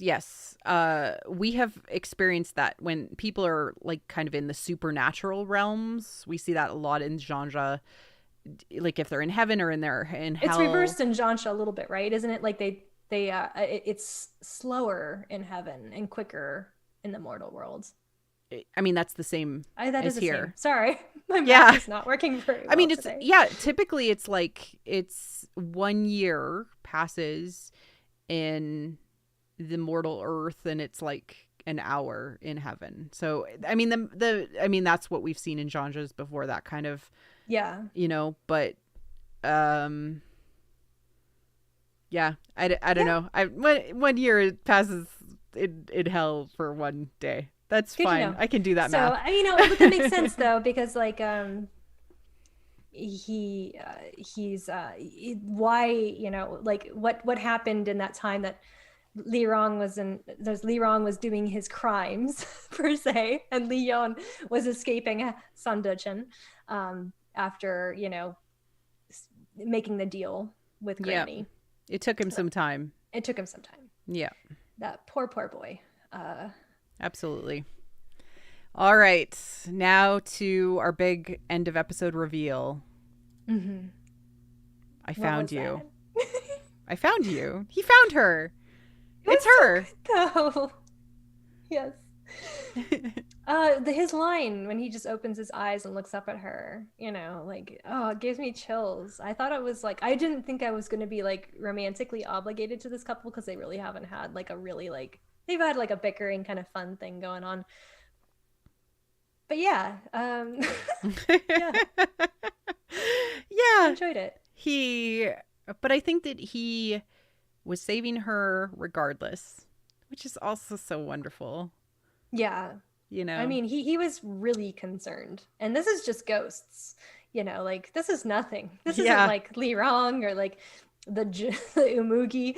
It's just ghosts. Like, she just threw herself off a building again. He had to come and save her. A little bit less gracefully, but he was stabbed 1,000 times. Can't blame him. Yeah. Some people in the chat were like, I was sad that she was so incapable. But I just think that we just haven't gotten to the point where she remembers things and she's found her own power. That's quite common in dramas early on. Like, the girl seems weak until she finds herself and her own internal power and things like that. I only sigh because of the fact that a lot of the criticism that I have read up to this episode has been, oh, she's a little too reckless or a little too badass, or like they work too hard to make her into a strong female lead. And I'm like, like, why is the criticism always lobbed at the female character in these things, as if she was some sort of like, I can't do that anymore. I just won't, because I know that the standards are set higher. I do know that there are often criticisms that can be made. Obviously, I criticized her throwing herself off a building. That didn't seem realistic. But if you think about the fact that she sort of lives on the edge, that's okay. And in this case, if she was actually terrified seeing ghosts for the first time and lost her mind, that's valid too. That's all I'm gonna say. I didn't have a problem with it personally, and I really like her because we've seen again and again how smart she is, but then even smart people are allowed to be like, I've never seen ghosts before and this is really freaky because they're all ghost children. Like, I understand that. So yeah, I felt like it was well done. The drama was a little too, like, I mean, I think it was a good full 20% of the episode, this back and forth with ghosts and hell flash between these two things. And so maybe that was just a little bit too, I think that the ghost part where it was setting up like the fear, it wasn't scary at all to me, because I kind of understand. I mean, you understand that she's not going to just die or like completely lose it. So it's false tension. But and again, COVID. So what were they able to do with COVID? Blinking lights, the dramatic, not showing everything. But I really liked how they had her, had the ghosts, and they set up with the ghosts not knowing. Like, they sometimes mess things up because they reverse things. I liked, reading the book upside down. I liked that. Yeah, I liked how they did it. I liked, what were they able to get away with because they were filming in the time of COVID. Yeah, I thought it was well done. I do too. I have no complaints. Yeah, we will take the tier of compassion slash appreciation. But we better get a tongue kiss. And this is something we found out after last episode we recorded. I was like, oh, you were like, Marie Claire, the fox uses their tongue to retrieve the bead. Retrieve the bead. Yeah, so we're like, we got so excited about that. We were just like, oh my god, there's going to be a tongue kiss. There's going to be which although like previously K-dramas have been very polite with their kisses. Yeah. Like if you go historically, you're like, they freeze and their lips are touching and then they like do like a rotation. Somebody's face. Yes. Yeah, or like they'll hide things, but in recent years, K-dramas have pushed the boundaries of kissing. Mm-hmm. I'm thinking, what's wrong with Secretary Kim? Yeah. I'm just getting into It's Okay to Not Be Okay, but I've heard the kissing and that is really solid. There's tongues, yeah. So we're expecting tongue. Based on mythology. I mean, we won't be disappointed if it's not included because, of course, like you said, and sometimes it's just like, it's so funny how like some of the cultural hangups come out, right? And it's not just their cultural hangups, but it's probably ours too, because it's like, okay, we can't really do these kind of kisses until we're married or engaged or, you know, whatever. And it's just like watching a Regency period piece, like just get, like, be appreciative of what you get, you know? Exactly. All right, on to our relationship check-in. I didn't include anything else to really, I just put that in there for my own benefit to remember who everybody is and their relationships. I was going to put a big heart between our two baby foxes. Yeah. We need to remember Shinju and Yuri are paired up now for second lead couple. They're both master-slave relationships. But, you know, I think we didn't really talk about Yuri and Shinju in episode 4. But like that whole scene where she goes to his vet's office. Oh my god, we missed that in my breakdown. Okay, let's talk about that. Let's talk about that. Let's talk about that. Okay. Oh my god, I'm so sorry. I feel like because we talked about how they got like a total of 3 minutes amongst these two episodes, but yeah. Okay, when she showed up, trench coat on, and like sexy underwear underneath. We didn't get like a full shot of that or anything. But when she showed up and she was like, "Play with me," because that's like the exact words that Li Rong had told her to use. Or to do, actually. And he was so sure that Shinju would go and find her to get that necklace back. And she was like, "You didn't show up." I couldn't wait any longer. Yeah, pout. I love them so much because like as soon as he sees the scars, he's like, oh my god. He covers his eyes first and then he's like, oh, you've been hurt before and I've seen this on other animals. It's like, what a soft boy and a doctor, you know, like that's very appealing. I love that. I think that's important. And she almost gets frustrated with like the pity that he's showing got turned down. Yeah. You know? She came in expecting a full-on seduction and play you moment. He was like, you got hurt. Yeah, like let me take care of you, baby. I love that. And then when they are you know, kind of playing throughout this, she was expecting to have the power in the situation and kind of, you know, seduce him, have the power over him, etc. And he totally reverses it by being who he is, which is this compassionate person. So I'm super on board to see the developments of their episode, even if it's just 1% of this show. Yeah, it could be 1% and I'll take it. It'll probably be more than was in The King with her, you know, like Nari and stuff. So I'm second lead, another chance.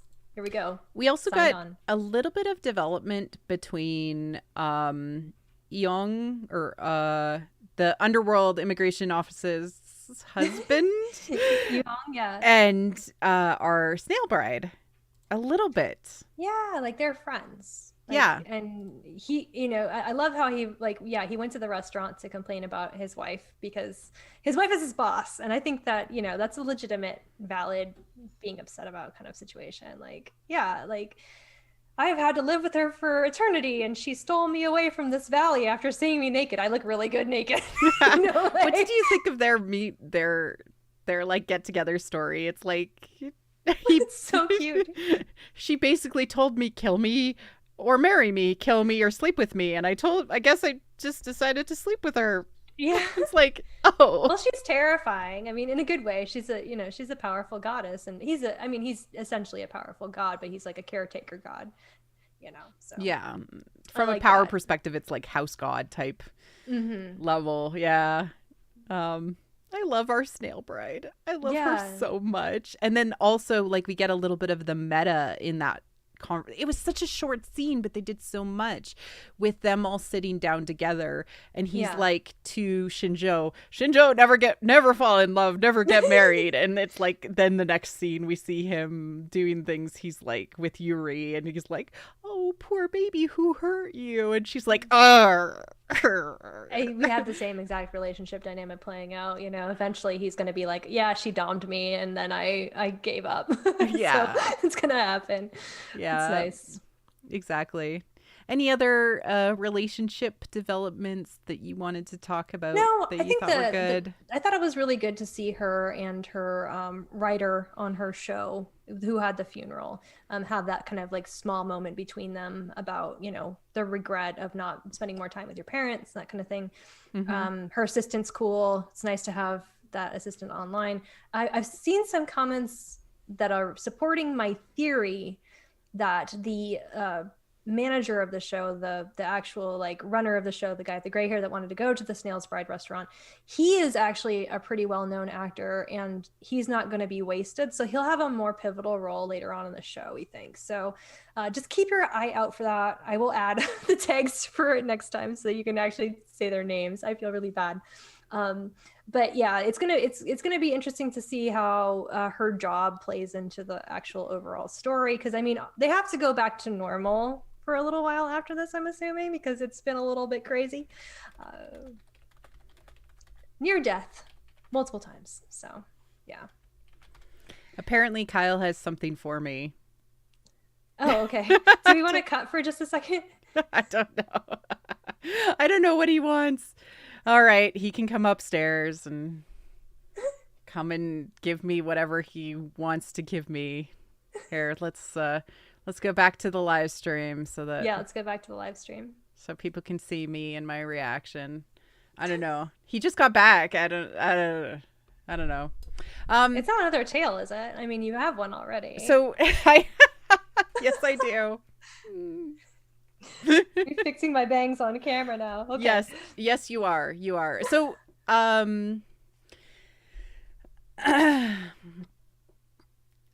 what did you think of this episode? I would give it like a 9.5. Yeah, I gave it a 10. Like, yeah, I'm on. What? Hello, streaming people. Oh, what's going on? We have a present from Rick. Oh. It's not K-drama oriented, but we have a little Jimin action figure. Oh my god! And a little that's appropriate on J-Hope stream. Action figure. J-Hope. Oh, J-Hope and Jimin. Jin action. Oh my god! Figure. Do I get all of them? He's getting all of BTS. Suga action figure. Suga. And a little Jungkook action figure. Oh, I don't think they can see. And a Marie little Claire, V you gotta action turn figure. on. Oh the no! you can't see I wasn't. Oh, I didn't go back on camera. Okay, so I'm an here's a idiot. bunch To me of responding. action figures from Marie Claire that we got today. A Jimin, a Jungkook. A Did you get all of V, them? A Suga. Look at them, the Hey. tiny BTS guys. They're so cute. Oh. There you go. Oh my god. Okay, I'm back. So Sorry about that stream. yeah, So sorry. Jin. Oh. Did you Did get you missed Did you the get whole Namjoon? unveiling. Who's Namjoon? There's the RM. entire Oh, BTS. yeah. See, I was gonna get you RM, but you love RM more than me. I do. So I still got you RM. Yay, RM. Adorable. I'm so glad for them. Yeah. Yes, so Sorry to hijack your stream. There are some presents. It's perfect. I have It's all of perfect. the tiny BTSs. You have When to this show is done, everybody because you unboxing missed videos out. are You Okay. gotta show everybody. All right. Yes. Bye. So, okay. I'll be right back. She's running. She's going to go pee. So I'm going to talk about them. So we have Sugar. We have RM. You can see them. I think that they went to the comic store. The Tiny Tans. Yeah. There's JK. Oh my God. How much money did he spend on me? Ah. Who's this? Oh, this is Jimin. I think I have 2 Jimins. Do I have 2? There's JK. No, that's Sugar. I'm lost. There's so many of them. Oh my God. Oh no, this is V. V, he's so cute. I can't get a good... There. He's so cute. He's so cute. V's so cute. Oh my God. And Jin. I think I showed them all. Maybe I did. You showed everybody? I think so. Anyways, Good. So I have all of the Tiny Tans. I'm going to find a good place to put them. Right behind you. Yeah. Right behind me. Now tell him to buy all of the, is there an NCT version? I want all 23. You're going to have to get me into them. Like, where do I start? I know, seriously. I finally just got into K-pop. I folded. I've been sent fan cams by my friend Kenzie for like a year. I'm finally like, okay, I think I kind of get it. It was Wavy that did it for me because, like, you know, Chinese and Korean and just Yeah, absolutely. I'm sorry I didn't transition correctly and thus failed everyone because you didn't get to see Nat fix her hair, but you did get to see her run to the bathroom. You did, yeah. I really had to. I'm so sorry. Drinking seltzer this whole time. But we will cut this from the podcast, hopefully. So. Me talking about the BTS tans? Yeah. Oh, no. Me being like, I need to go. Oh, okay. Well, okay. So we kind of gave our ratings for the episodes. What are we expecting to see in the future? I think it's a good question, especially with the setup of these 2 episodes being so much more mythological and historical and just intense, that we are going to see, in the previews especially, show us going back in time to, you know, see like these historical figures and what happened in the past. And that excites me because we think about Goblin, where they had that kind of opening sequence that was replayed over and over and over, and then they finally in the last like 5 episodes showed you this historical setup for like the whole betrayal and the problems between them that became such an important part of the story. And the fact that we're getting it early is so nice, because then I can feel like, yeah, I'm interested in, and I am going to get payoff in understanding what happened in the past between all 3 of these, you know, main characters that caused this, you know, the wound that you spoke of. And, you know, you talked about in the last episode how she will remember her past lives, probably. I do think we're getting towards more of that because of how similar her gestures are, right? She is very much still the same person in terms of tapping into that past. You know, but where is that mid-show, the couple breaks apart moment? What is going to happen with that? What do you think, Marie Claire? So I think that we're going to get that she is supernatural in some way. They can't do the Twilight turning her into a fox/vampire thing, so I think she's an Amugi. I really think that we have enough to guess that she is like either corrupted or is one or has been turned into one because of some sort of curse or something. And it seems like the Amugi are not good creatures like they are in some of the mythology, so I think we're gonna get that. I just my mythology senses are tingling. And we've gotten enough foreshadowing to say that she's special.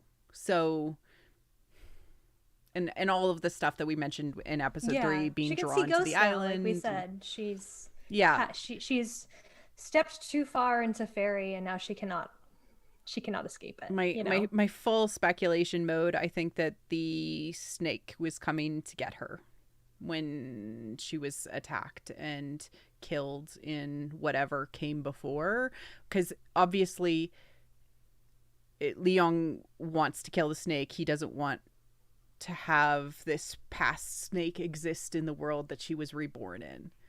But there's going to be Yeah, some sort of complicated relationship that won't allow him to kill the I snake. think she was supposed to be possessed by it, Oh, to be honest maybe. with you. Because putting her in the well and killing her.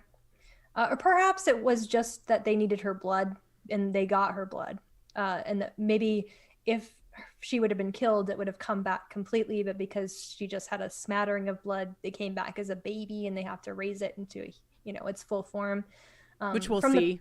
Because, previews, it yeah. looks like it's going to accelerated growth, Renesmee style. So, like, Yeah, I made a joke and you're like, I'm not allowed to do that on stream. you're So allowed to make a joke. Go okay, ahead. can we Do it. call it Nessie? Yes, we can call it Because it's Nessie. a sea snake, and that is Renesmee's like nickname in Breaking Dawn. Yeah. I think it's female too. I honestly do. I could be wrong, but like I don't think that they're gonna bring in another like Male male character. antagonist.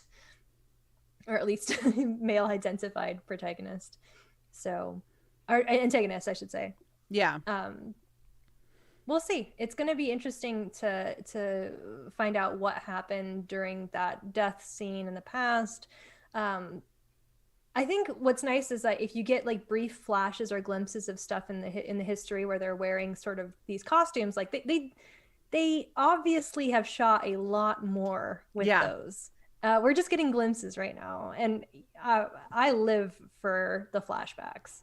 Are we going to get like a time. full episode of a flashback at a key moment, maybe? Yeah. Yeah, you think so?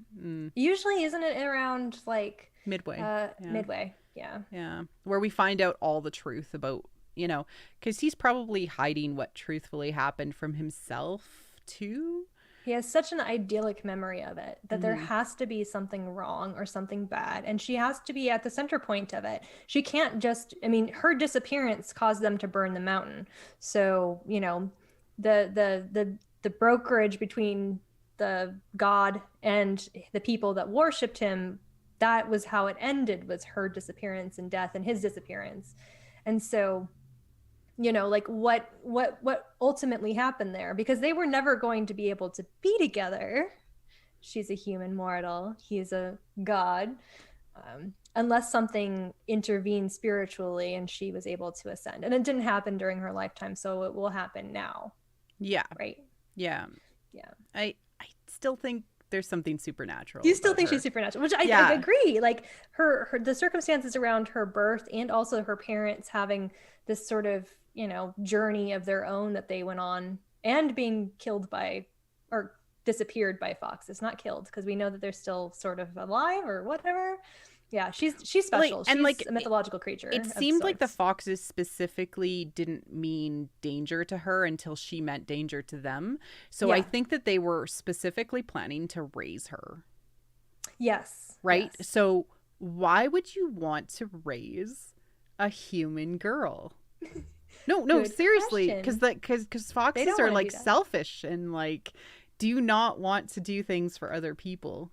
They insert themselves into other people's families. They don't adopt human children. No. That would be too much work.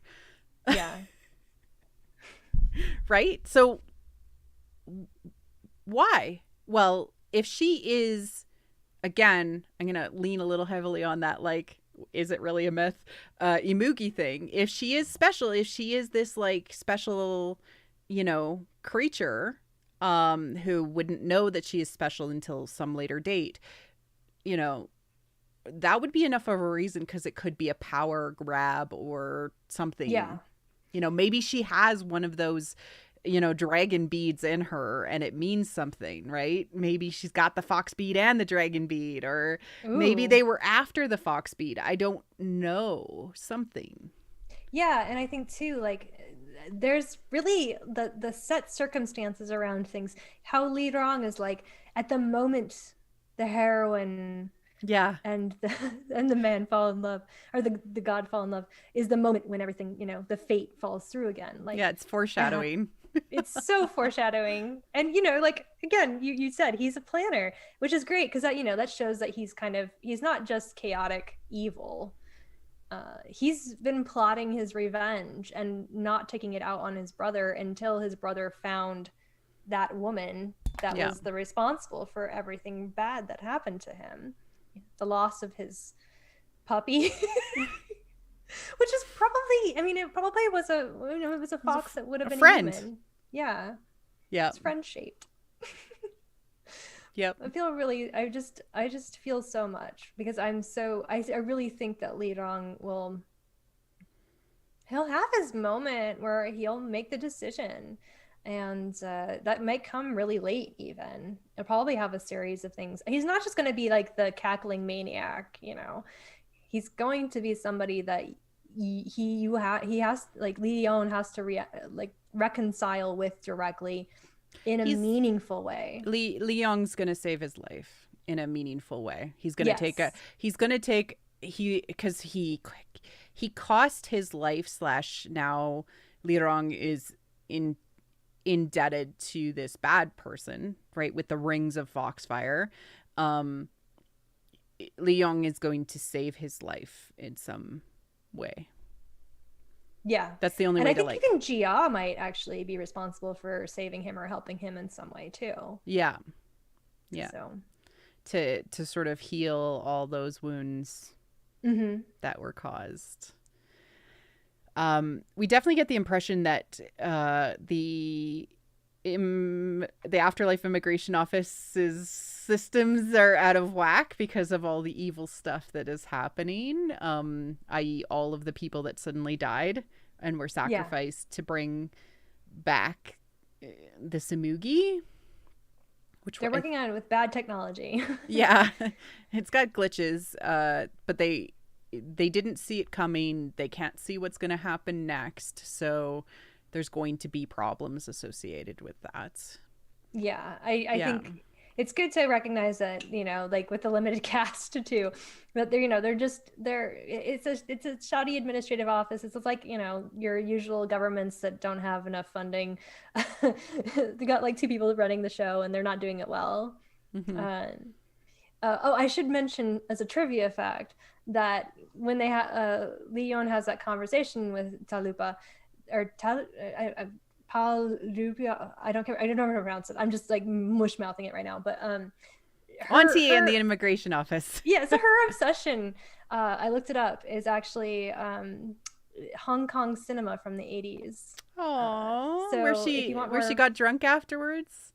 Yeah, Leslie Chung, who was an action star, and the movie that they show, oh god, I can't remember off the tip of my tongue, but it's a really, really famous one. It immortalized the trench coat as the standard like cool wear for action hero. Anyway, so reference in the Matrix, I should say, but it's really good. So yeah, I just like the idea that they're all kind of stuck in the past, and they all have their own little hangups from living so long, and integrating with the real world and technology, getting away from nature. Like we said last time, it's got that vibe of the gods have adapted and they're living on our world now. So yeah. And a little bit of pour one out for the guy that stole the identity of Leong. Yeah, I love that moment where he was like, I got hacked. I went and ripped his ears off and I still couldn't sleep at night. She's like, I've set you up. You're good. Tech support, Fox, help. Yeah. He's not like, it's such a good comparison to, his character in Goblin, who couldn't even use a phone. Yeah. Like he's definitely adapted, which is nice. Okay. Anything else that you're looking forward to seeing? Actual relationship development between them now that things have kind of cooled down a little bit, and that he's decided to take care of her, protect her, and she's decided not just pretending like he doesn't care, but shows up anyways. Yeah. Yeah. I mean, he got a little sprung when she cooked for him. So yeah. you know, and pet him. And pet him. Yeah. He likes being pet. God, yeah, we got skinship already. I mean, not like serious stuff, but it will happen. I mean, and now, you know, you have your typical drama trope of he's injured and she has to take care of him. Yes. As he heals. But of course. So we're gonna have, you know, watching him sleep and feeding him, and it was like I'm just sort of losing it over here because I don't know.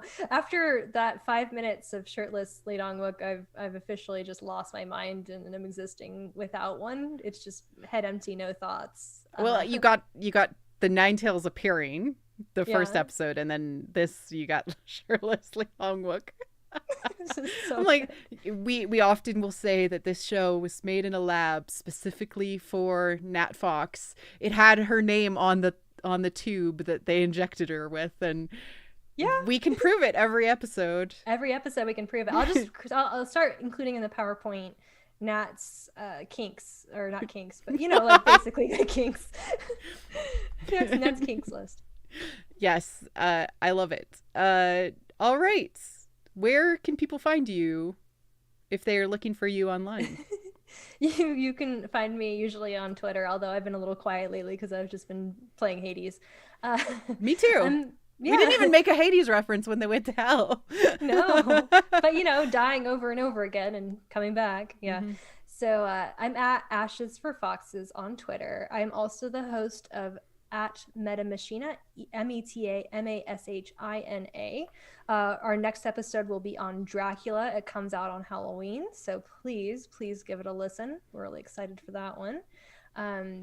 I hopefully will be producing videos soon. We'll see, but most specifically, I'm just gonna watch this drama and enjoy it through my birthday, which is coming up. So yeah.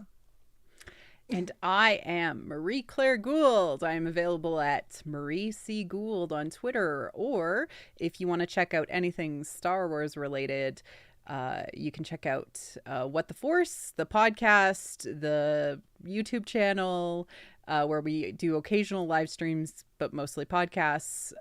Or on Twitter, it's WT Force Show, which is now taking over and supporting the What the Fiction show, and will now be publishing What the Fiction, these live streams, as a podcast after the fact. So you can find that wherever podcasts are found. I'm slowly submitting them over time. It just takes a while. Make sure to like and subscribe so you see these upcoming episodes. We will definitely be back next Saturday with the next 2 episodes, and then on Halloween weekend, we're going to be taking a break and coming back and doing 4 episodes in a row that weekend after. If you are interested in kind of taking more of a look at mythology, etc., we definitely encourage you to do your own research, etc. It's always fun to dig into this, but we really, really are enjoying doing this as well. So we're very, very glad you're coming along for the ride and spending a little bit of time with us. So yeah, we appreciate it. Everybody has been providing a lot of contributions, and we'll try to credit you as we can. But feel free to add us if we are wrong about anything. I know that I've already gotten some things wrong and have sort of had to figure out more of the mythological stuff as we are going. Obviously, we have so much respect for the culture that we don't understand. So again, correct us if we're wrong. We'll be happy to, utilize it in further episodes. And we appreciate everybody for watching or for coming and watching again. We're just kind of doing this to have fun because we really like this show and we like dramas in general. We're always trying to proselytize, yes, we love dramas. This is why you should watch dramas. Yes. But this show is proving us right in so many ways. And we want to thank all the people that have been coming along or rewatching the rewatch of the live stream or listening to the podcast and the feedback that you've given us. It's been really, really wonderful to see that you've enjoyed coming along on this ride with us. So thank you for watching the show and listening to us talk about it and enjoying our general, goofiness. And we, big caveat, we apologize for anything that we got wrong. Yeah. because super, you know, super sorry. yeah, but we love it. We're looking forward to next week, and we look forward to seeing you all next week. Yeah. See you next week. I'm very excited for that because I know it's going to be good. Take care.